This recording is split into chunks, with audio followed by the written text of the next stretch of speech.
or Vetrafon, but it tends to be a little soupy, you know, and so this is something that I can wrap upon itself and it doesn't automatically melt right in. So this is sapphirine pink, which will strike to a very raspberry color. It'll be very dark.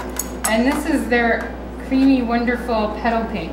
And it's something they came out with a couple of years ago, and I love it because it's almost impossible to burn it. You can, but I really like it. And so I want to show you this technique, and then the other thing is a lot of people ask me how I put those little skirts on the bottles, and I'm going to show you, but it's just kind of a fast and furious daubing sort of thing that I do.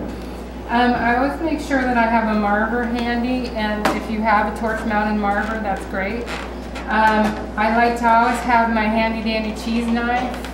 This is fantastic. If you do any sculpture, buy yourself a cheese knife set and keep this one out because I just love it.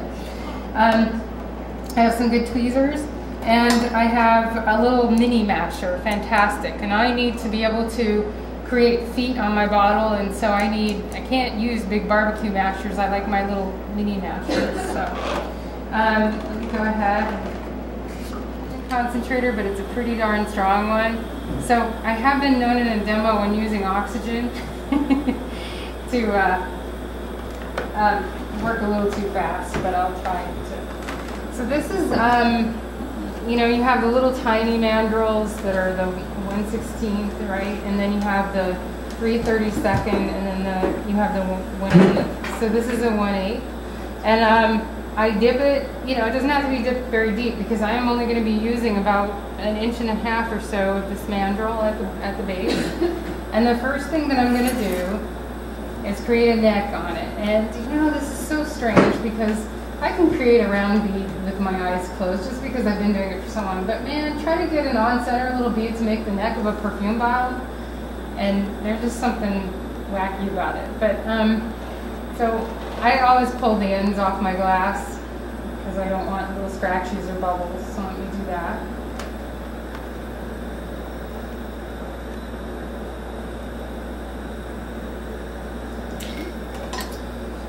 So I'm just going to heat kind of about 1 inch up on the mandrel, and one of the things that I've seen people do is they can't estimate 1 inch. So if you have trouble with that, you know, make a little mark on your bench or something. It's very important because these little bottles are little for a reason. It's because it's really hard to make a really big bottle. It's much easier if you just, you know, start at about 1 inch up.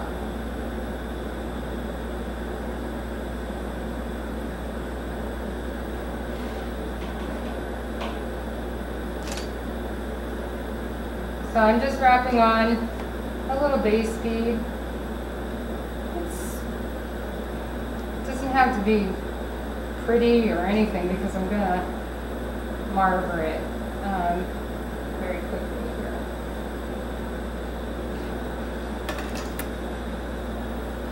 I always make sure I'm prepared with, and one of the things about bullseye rods too is that they're full on, they're not 12 inches, they're longer, whatever. So I usually make sure I have at least 2 of my base color and 1 of my coordinating color. And I'm just heating this now to where it's on center.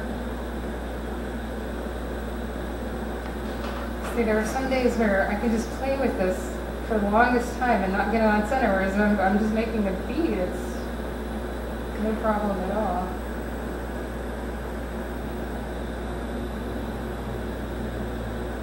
And part of it is making a small bead on a decently large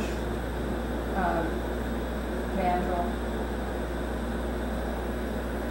So now I need to decide what I'm going to do with this. Is it going to be a straight neck? Is it going to be kind of an angled neck? What's going to happen with it? So I happen to do this strange backwards marvering thing. It helps me create a little triangular neck to this bottle. And I can see that in my haste I didn't get it on center, but that's okay because I can play with it a little bit more. And this is where my hand marver comes in, and I just need to clean it up a little bit. So now I have this little triangular neck of my bottle. Now I need to put the foot of my bottle on.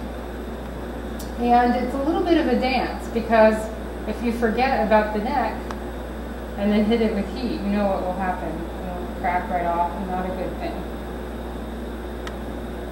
So I'm doing this at the end of the bottle and bringing a little bit off the end here so that I have some glass hanging off the end. And I'm going to hit the neck with heat so that it doesn't fall right off of there. Now I just need to marver this slightly and I'm ready to go. So I work fairly slow and measured. The goal is to lay down wraps of glass without leaving any gaps at all. Because what happens when you have a hollow bead and there's a little tiny pinhole, it collapses. So we want to try to carefully lay down. And notice how it is out of the heat. I'm working with my supply glass in the heat and the bottle itself is out of the heat. And I'm very conscious of hitting the neck and the base fairly often. So I lay down another wrap. I've seen people build up, you know, one disc and then the other disc and then they lean them together. I prefer to do this build it together kind of method. And I'm trying very hard to lay down an equally thick layer each time. Doesn't matter if it's a little uneven, but you do want it to kind of the wall thickness to be somewhat close.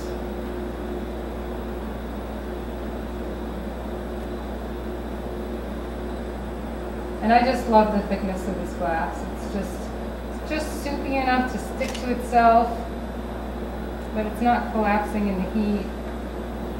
It's great.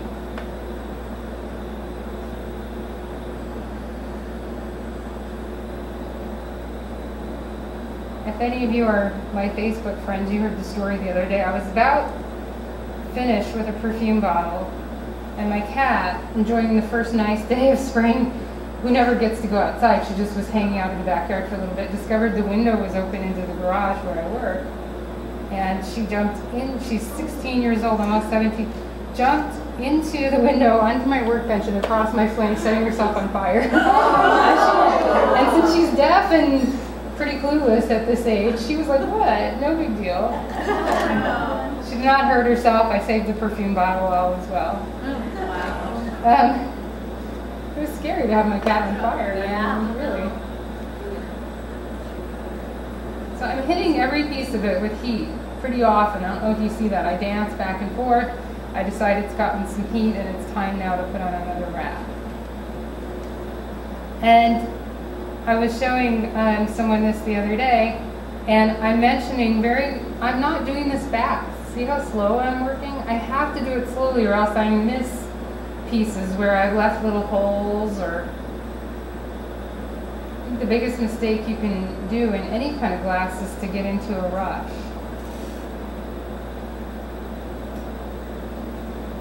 And if you hear the top, not the neck would be kind of bad, but if you hear some of this crack right now, that little tink, it's okay. You'll heal it later, it's fine.